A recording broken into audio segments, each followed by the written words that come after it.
ભાજપના કોર્પોરેટર સોમનાથ મરાઠેની ગત રોજની સામાન્ય સભામાં મેયર અને પાલિકા કમિશનરને મોટી ચીમકી આપી. ભાજપના કોર્પોરેટર સોમનાથ મરાઠેની ગત રોજની સામાન્ય સભામાં મેયર અને પાલિકા કમિશનરને મોટી ચીમકી. આવા ઉલ્લુ બનાવનારા અધિકારીઓ સામે કડક એક્શન લો, નહીં તો મારે ના છૂટકા આંદોલન કરવું પડશે.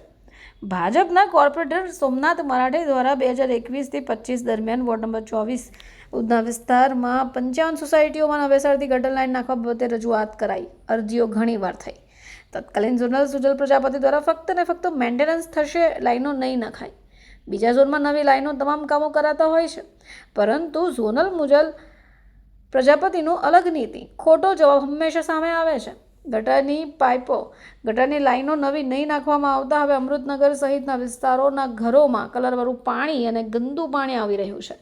ભાજપ દ્વારા કોર્પોરેટર સોમનાથ મરાઠે દ્વારા જણાવાયું, અધિકારી મનપાની અને બેવડી નીતિ કેમ અપનાવતા હશે, એમની સામે કડક કાર્યવાહી કરવાની પણ ચીમકી આપી દીધી છે. જી નમસ્કાર, સોમનાથ મરાઠે ટ્રાન્સપોર્ટ કમિટી અધ્યક્ષ સુરત મહાનગરપાલિકા. ગત રોજ સુરત મહાનગરપાલિકાની સામાન્ય સભા મળી હતી.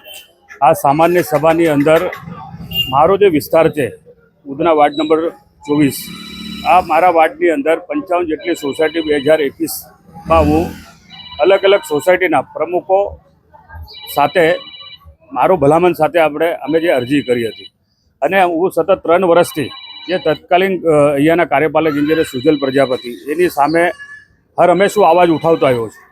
પરંતુ એ કાર્યપાલક ઇન્જિનિયરે જે અલગ અલગ ઝોનની અંદર જે આરસીસી રસ્તા બનાવવા માટેની જે પોલિસી આવી, એની સામે પાણીની લાઈન નવેસરથી નાખવાની છે, ગટરની લાઈન નવેસરથી નાખવાની છે.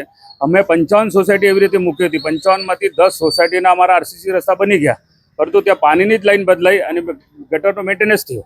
હવે જે 45 સોસાયટી બાકી છે, હવે કેટલામાં તો પાણીની લાઈન નખાઈ ગઈ છે અને આરસીસી રસ્તાના અંદાજ પણ મંજૂર છે. હવે ગટર લાઈનની જે વાત છે, ગટર લાઈન નવેસરથી નાખવા માટેની વાત છે. અમને ભાઈ ઉધનામાં જે ઝોનની અંદર આપણે જે કન્સલ્ટન્ટ મુકાયો હતો, એ કન્સલ્ટન્ટ રિપોર્ટ એવું બોલે છે ભાઈ ગટર લાઈન બદલવાની આવશ્યકતા. આ ગટરો 30 વર્ષ જૂની છે.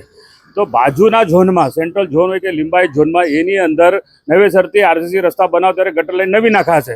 તો આ કેવી રીતે મતલબ બેવડી પોલિસી છે, અને એના કન્સલ્ટન્ટ અલગ અલગ કેવી રીતે હોઈ શકે છે?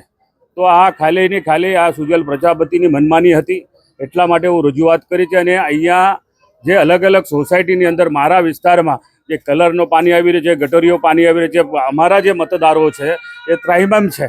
હું આંદોલન કે મારા સ્વાર્થ માટે નથી કરતો, મારા સ્વાર્થ માટે હું સોસાયટી ભરતો નથી, પરંતુ અમે ધારાસભ્ય સાથે બરાબર, આપણા ધારાસભ્ય આપણા આગને આ કાર્યક્રમ અંતર્ગત અમે જ્યારે એમની સાથે ફરતા હોય, લોકો અમને સામે અમારી આક્રોશ કરે છે, અમને મતલબ ગંભીરતાથી ફરિયાદ કરે છે. અને સવારે 6:30 વાગે જ્યારે પાણી આવે છે ત્યારથી જ લોકો મતલબ અમારી બૂમાબૂમ કરીને અમને ફોન કરે છે, સુરતી ગાળો આપે છે. તો અમે ક્યાંક અમને બેલેન્સ થવું પડે છે. અમારો આક્રોશને કોઈ ધ્યાને લેતો નથી.